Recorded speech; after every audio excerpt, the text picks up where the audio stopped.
June 15th, 1944. The Pacific dawn was still gray when the sea itself seemed to tremble. From horizon to horizon, hundreds of American landing craft surged forward, their bows slamming against the waves, their engines straining under full throttle. Overhead, the sky was already a canvas of smoke and flame, as naval gunfire thundered against the distant shoreline of Saipan. Great plumes of earth and coral burst skyward with every shell impact. Yet for the men huddled low inside the steel-sided Higgins boats, the bombardment seemed to do little to soften the inferno awaiting them. Inside the cramped, swaying craft, Marines crouched shoulder to shoulder, rifles clutched tightly, helmets rattling with every wave, salt spray mixed with the oily stench of diesel exhaust, stinging their eyes. Some whispered prayers. Others tightened their grips on the wooden stocks of their weapons. Ahead, the jagged silhouette of the island loomed larger, black smoke coiling above it like a funeral pyre. Then it came. The first reply from the defenders. Japanese artillery roared to life, their shells exploding in columns of white spray between the landing waves. One boat vanished in an instant, swallowed in fire and seawater.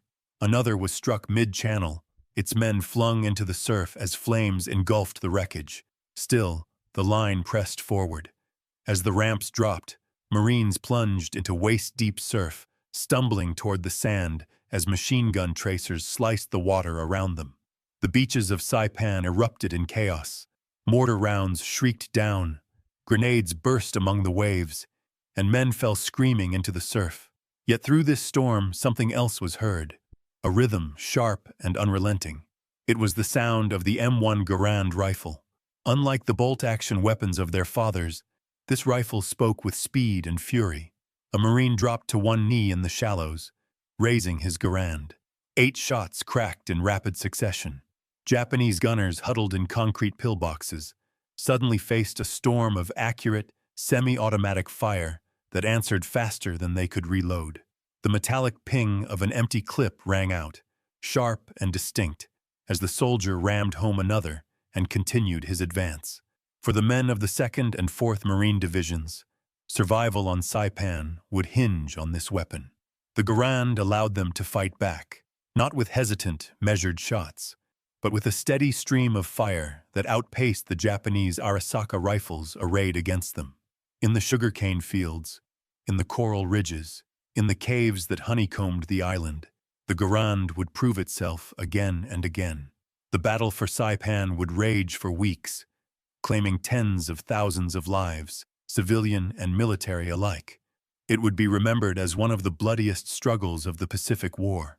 But in those opening hours, as Marines clawed their way onto the burning beaches, the destiny of the island, and of the men who fought for it, was already tied to the weapon they carried.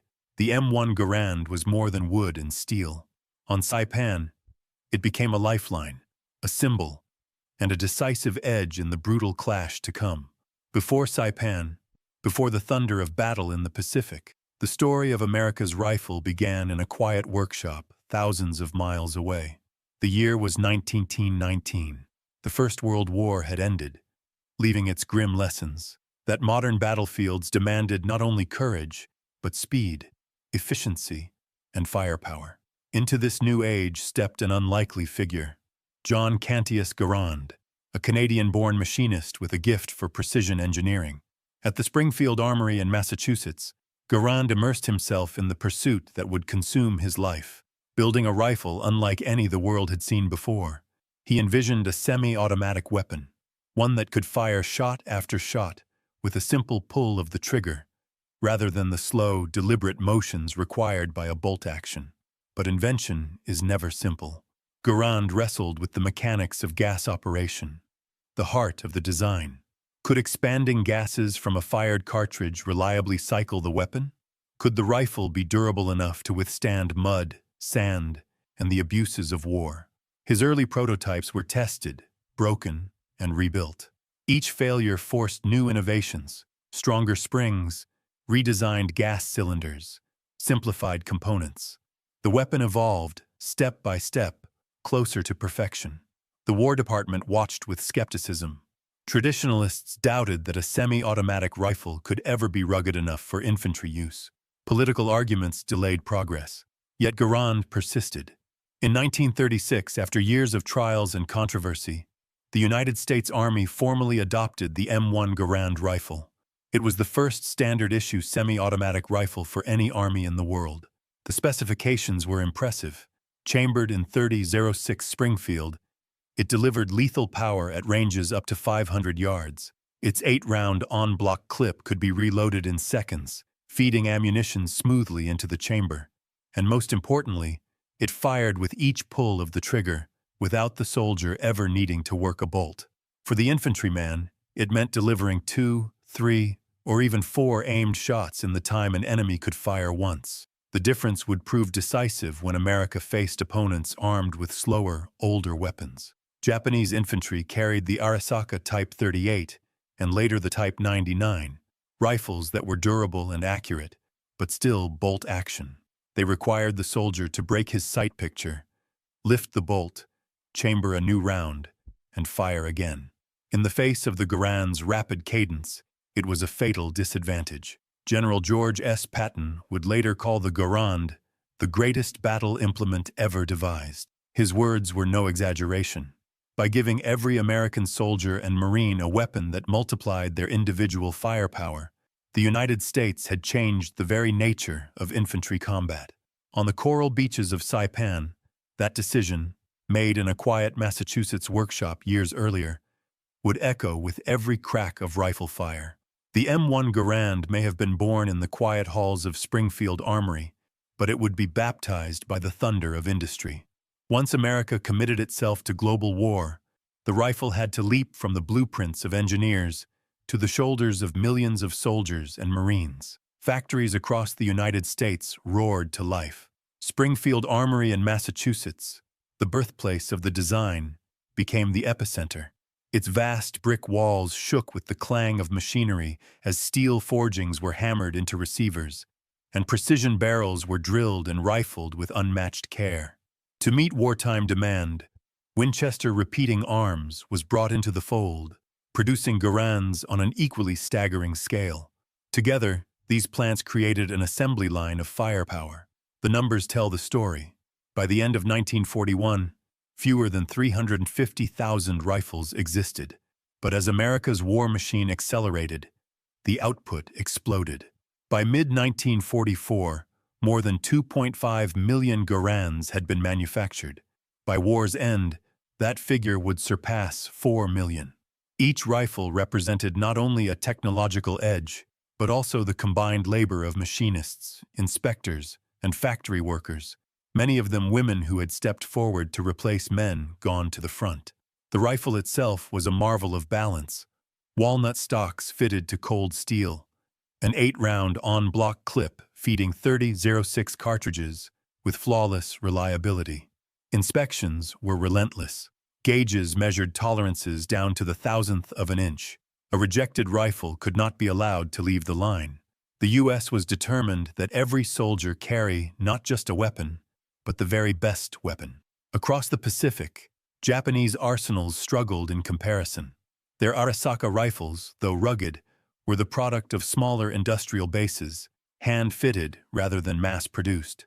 Japan could never hope to match the sheer tide of semi-automatic firepower rolling off American production lines. This was America's true advantage, not only in the rifle itself, but in the ability to arm every soldier with one. In Europe and Asia alike, rival armies still relied on bolt-action rifles, their factories incapable of shifting to mass semi-automatic production in the midst of war. Only the United States had both the vision and the industrial muscle to do it. The Garand became more than a rifle. It was the embodiment of the arsenal of democracy, a weapon forged not in secret laboratories or limited batches, but in the roaring furnaces and humming assembly lines of a nation united for total war. And when these rifles reached the front lines, they would change forever the way infantry fought and survived. June 15, 1944. The Pacific swells heaved beneath a gray dawn as the largest amphibious invasion of the Pacific War to date surged toward its target. Saipan, 20 miles long, its jagged ridges and cane fields guarded by some 30,000 Japanese defenders. To the men of the U.S. 2nd and 4th Marine Divisions, packed shoulder to shoulder in landing craft, the island was a looming wall of fire and steel. The naval barrage had been ferocious. For 2 days, American battleships and cruisers hurled thousands of shells into Saipan's shorelines. Explosions churned the coral cliffs, and plumes of smoke towered into the sky. Yet as the Marines approached the beaches, it became clear. The Japanese were far from broken. Artillery shells screamed out from concealed batteries, geysers of seawater erupting among the landing waves. Mortars rained down, slamming into boats and scattering men into the surf. Heavy machine guns, hidden in bunkers and pillboxes, raked the beaches with merciless fire. For a moment, it seemed the assault might shatter before it had begun. Then, through the storm, came the Garand. Marines plunged into the surf, water rising to their chests, rifles held high above their helmets. Some stumbled, others fell, but squads began to push forward. Once a foothold was gained, the character of the fight shifted. The Garand's sharp cadence echoed across the beachhead. Marines dropped to their bellies in the sand, snapping off rapid shots. In the cane fields, squads advanced by fire and movement, Garands blazing in rhythm. One man covering as another sprinted forward. For every shot fired from a Japanese Arisaka rifle, the Garand answered with 3, sometimes 4, in the same heartbeat. Concrete pillboxes that had resisted the naval bombardment now faced swarms of riflemen who could maintain a steady, punishing fire without breaking stride. A Marine squad pinned against the seawall returned volley after volley until grenades and flamethrowers silenced the bunker. Survivors later recalled the surreal sound of the rifle, the crack of shot after shot, faster than they had ever imagined a soldier could fire. In the first 48 hours, the fighting was desperate. Japanese counterattacks surged into the fields at night, bayonets flashing in the darkness. But the Garand tilted the balance. A Marine could fire 8 well-aimed rounds in seconds, reloading with a practiced slap of a fresh clip. Japanese soldiers who attempted infiltration found themselves cut down before they could close the distance. Even the distinctive metallic ping of the rifle's empty clip became a signature sound of the battlefield. A brief pause followed instantly by a reload, and the fire continued. For the men on Saipan, that rhythm became the heartbeat of survival.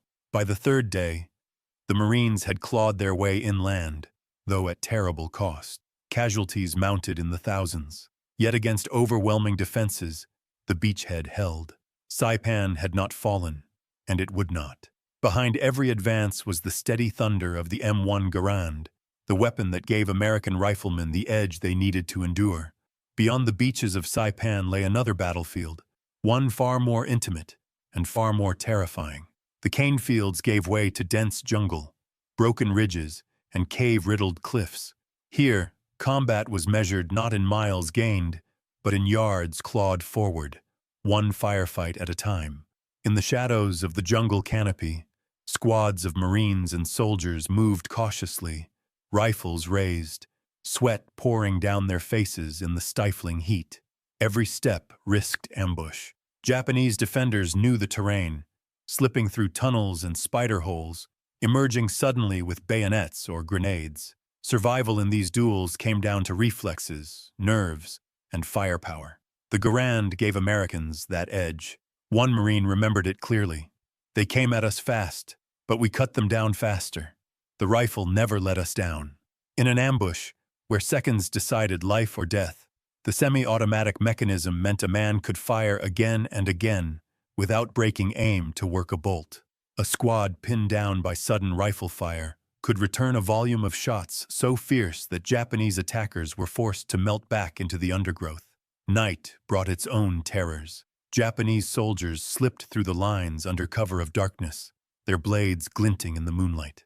In the panic of close combat, Garands barked fire, muzzle flashes lighting up the jungle. One infantryman recalled the eerie sight of tracers streaking into the night, carving arcs of light through the blackness as the enemy closed in. "We thought we'd be overrun," he said, but the Garands kept talking. "We drove them off." Captured diaries reveal how unnerving this was to the Japanese. One entry noted bitterly, The enemy rifle fires like a machine gun. In truth, it was not a machine gun, but to men armed with bolt-action Arasakas, it may as well have been. For every single shot they managed to squeeze off, their opponent could unleash a stream of fire that forced them to the ground, broke their charges, and shattered morale. The duels were not one-sided.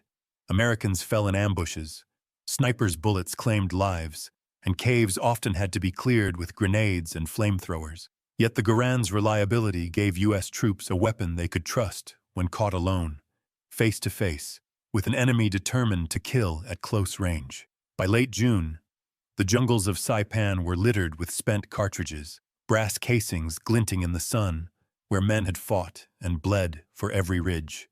Each one told the same story. A rifleman had stood his ground, pulling the trigger again and again, until either he or his enemy no longer moved. The battles of Saipan were not won solely by artillery or tanks, but by countless small firefights in the jungle. In those duels, fought at the edge of fear, the Garand's rapid, relentless firepower often made the difference between survival and silence. July 7, 1944. Saipan had become a graveyard of men and machines. For 3 weeks, the Americans had inched their way across the island, through ridges, caves, and cane fields, enduring bitter resistance. Japanese defenders, cut off and outnumbered, now faced the inevitable, but they would not surrender. Instead, they chose one final cataclysmic act, the largest banzai charge of the Pacific War. Just before dawn, a low rumble stirred across the lines. American outposts, strung along the northern ridges, saw shapes moving in the mist. First dozens, then hundreds, then thousands. More than 3,000 Japanese soldiers surged forward, their cries of "Tenno Heika Banzai" echoing through the night air.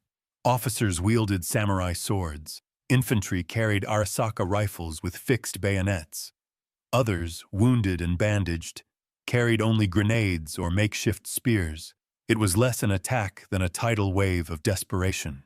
The first shock fell upon elements of the 105th Infantry Regiment. The ground shook as columns of charging men crashed into their lines. American foxholes erupted in violence. In the chaos, bayonets flashed, grenades exploded, and hand-to-hand fighting tore through the darkness. For a moment, the lines buckled under sheer weight of numbers, but then came the Garand. As the Japanese swept into range, American riflemen opened fire in disciplined, rapid volleys. 8 rounds cracked in seconds, each clip ejected with a metallic ping before a fresh one slammed home. The rifle's steady rhythm built into a rolling thunder, magnified by hundreds of men firing together. In the time a Japanese soldier worked the bolt of his Arasaka once, an American could deliver 3 or 4 aimed shots. Against waves of attackers, that speed was everything. Still, the charge pressed on. Survivors who witnessed it spoke of the sheer horror. Lines of men running headlong into gunfire, falling in heaps, only to be replaced by more behind them. One U.S. sergeant recalled, "They just kept coming. We fired until the barrels smoked, and they still came on." Machine guns joined in, mowing down ranks, but it was the riflemen who bore the brunt of the defense.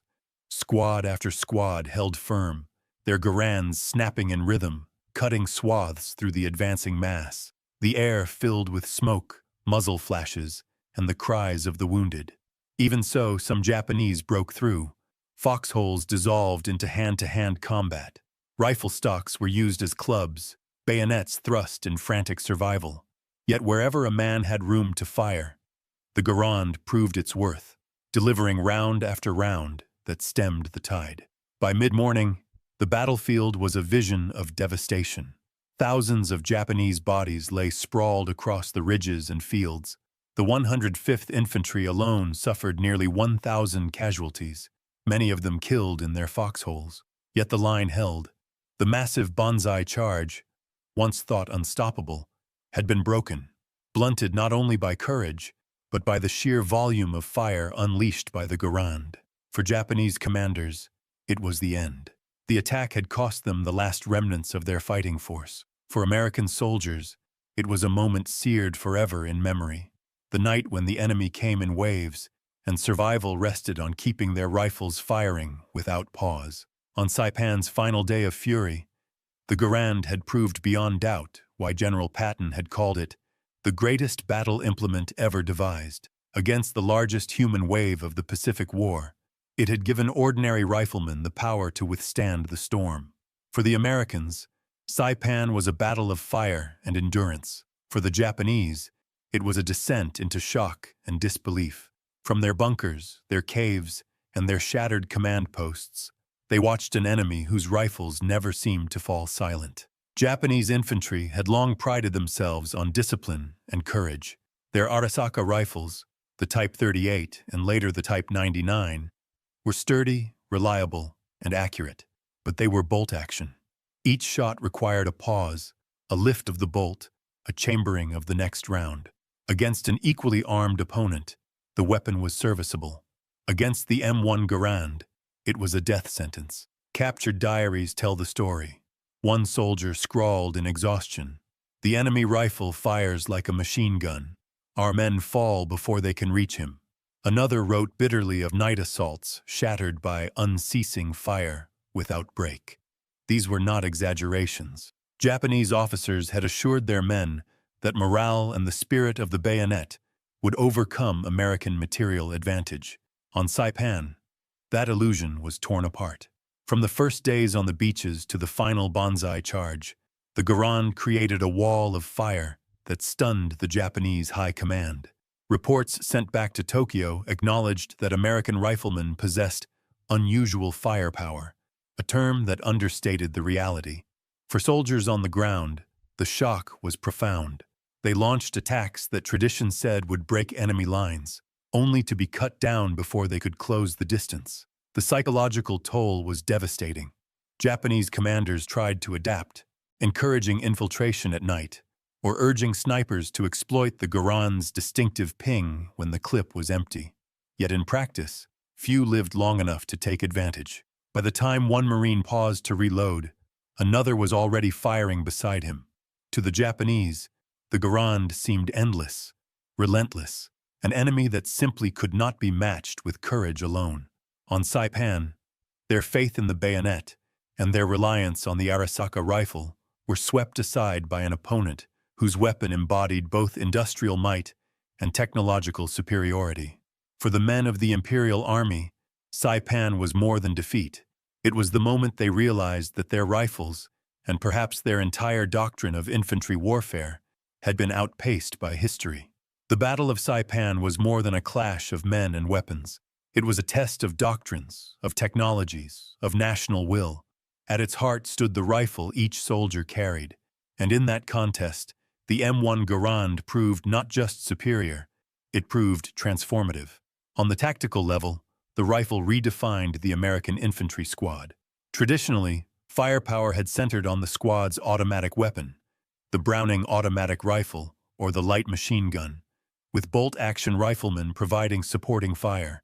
But with the Garand, every man carried a weapon that could deliver a storm of rounds in seconds. A single squad of 12 Marines could unleash a volume of fire once reserved for an entire platoon. This allowed them to advance more aggressively, to hold ground more stubbornly, and to counter Japanese charges with devastating effectiveness. At Saipan, this advantage became undeniable.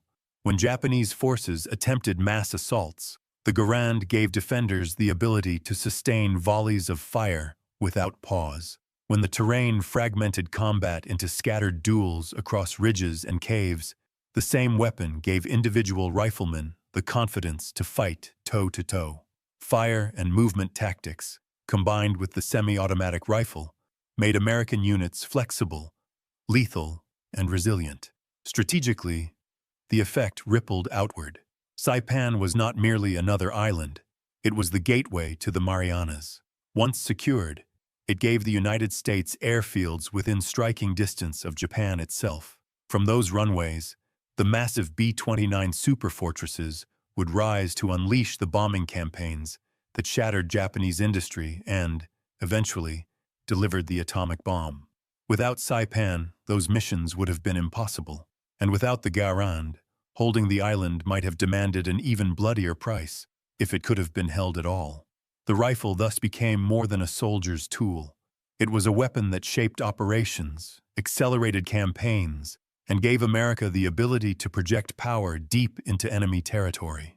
Historians often speak of naval supremacy or air dominance, but at the core of every conquest in the Pacific were riflemen who had to take ground and hold it. Their Garands made that possible. By giving each soldier the ability to fight like two, the United States created squads and platoons whose impact far outweighed their numbers. In the calculus of war, that advantage multiplied across divisions, campaigns, and theaters, hastening the collapse of Imperial Japan. The Battle of Saipan had proven the M1 Garand beyond all doubt. Yet its story did not end on those coral beaches. From the ridges of Okinawa to the hedgerows of Normandy, from the frozen forests of the Ardennes to the volcanic slopes of Iwo Jima, the Garand became the constant companion of the American fighting man.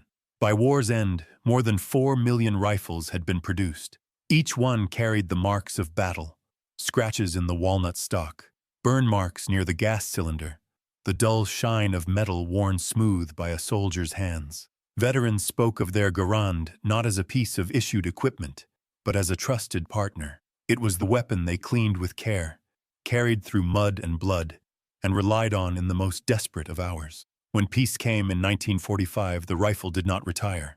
In Korea, the Garand roared again, echoing across the frozen mountains of the Chosan Reservoir and the hills of Pusan.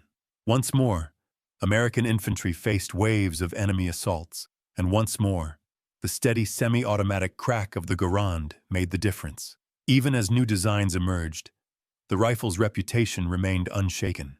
The Garand's reach extended far beyond America. Through military aid programs, millions were shipped to allied nations, arming soldiers from Europe to Asia, in Greece and South Korea, in countless other conflicts of the Cold War. The familiar ping of the en bloc clip rang out long after World War II had ended. Collectors and historians today regard the Garand with reverence.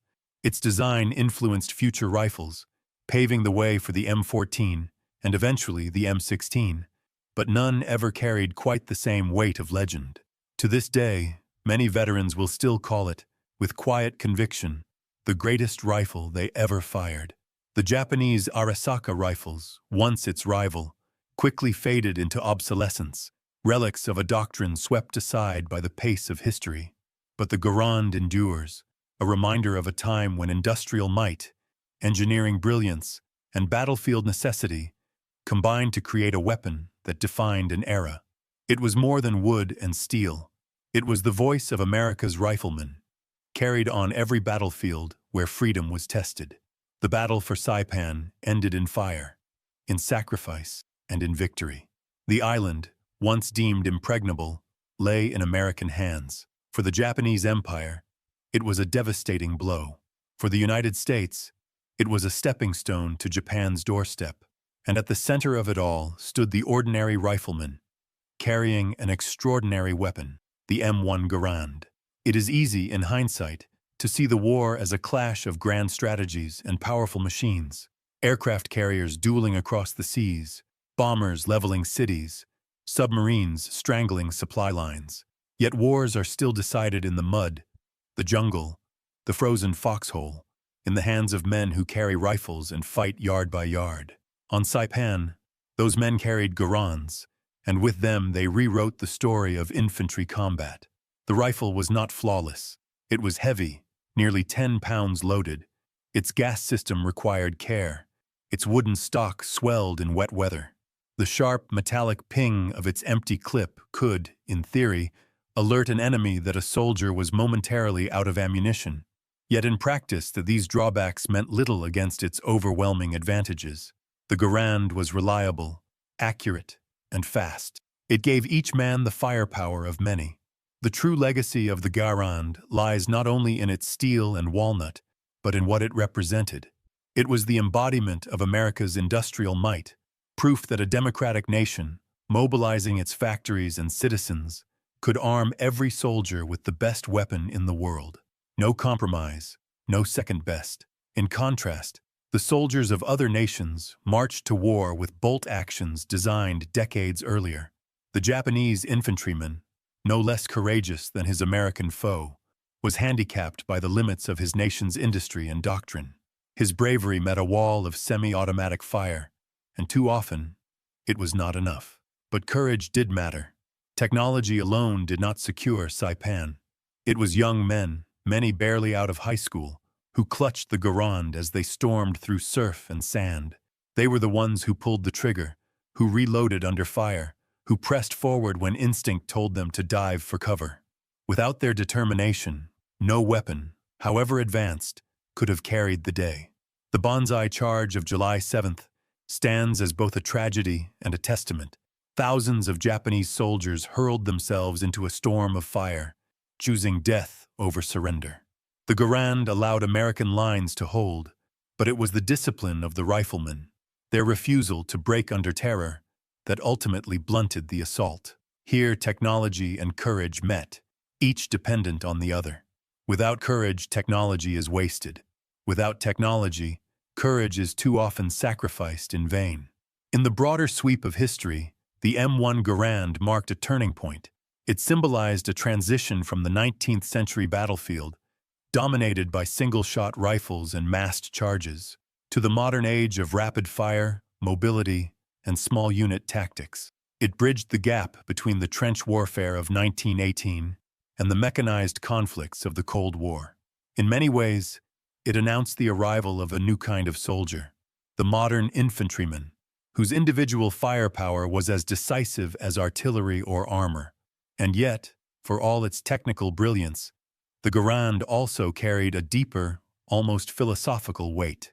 In its wood and steel lay the idea that democracy values the lives of its citizens, that it arms its sons not with the cheapest or most convenient weapon, but with the finest available. Each Garand represented an investment of skill, labor, and care, a statement that the ordinary American rifleman deserved the best the arsenal could provide. On Saipan, that investment was repaid. The Marines and soldiers who fought there proved that with the right tools, with courage in their hearts and comrades by their side, they could overcome even the fiercest defenses. The battle cost dearly. More than 3,000 Americans killed, nearly 10,000 wounded. Japanese losses were catastrophic. Nearly the entire garrison wiped out, along with thousands of civilians caught in the maelstrom. The island became a place of ghosts. And yet, from that devastation, the path to Japan's defeat became clearer. Today, the beaches of Saipan are quiet. The cane fields grow again. The ridges stand in silence. The cries of battle have faded into history. But scattered across museums, collections, and firing ranges, the Garand still speaks. Its metallic ping still rings out, a sharp echo of a time when the fate of nations hung on the strength of riflemen. For veterans, the sound recalls more than technology. It recalls comrades lost, foxholes shared, nights endured. For historians, it recalls the industrial genius that armed a nation. And for us today, it recalls a lesson as old as war itself, that battles are won not only by courage and not only by machines, but by the marriage of the two. The Garand was wood and steel, but in the hands of those who carried it, it became something greater. It was trust. It was survival. It was the thin line between holding a position and being overrun. It was, as Patton declared, the greatest battle implement ever devised, not because of its design alone, but because of the men who wielded it with steady hands and unshakable hearts. As we reflect on Saipan, on the Garand, and on the men who carried it, we are reminded of a profound truth. Technology evolves, empires rise and fall, but courage endures. And in that moment, on a distant Pacific island in 1944, firepower and courage together shaped the destiny of a world at war.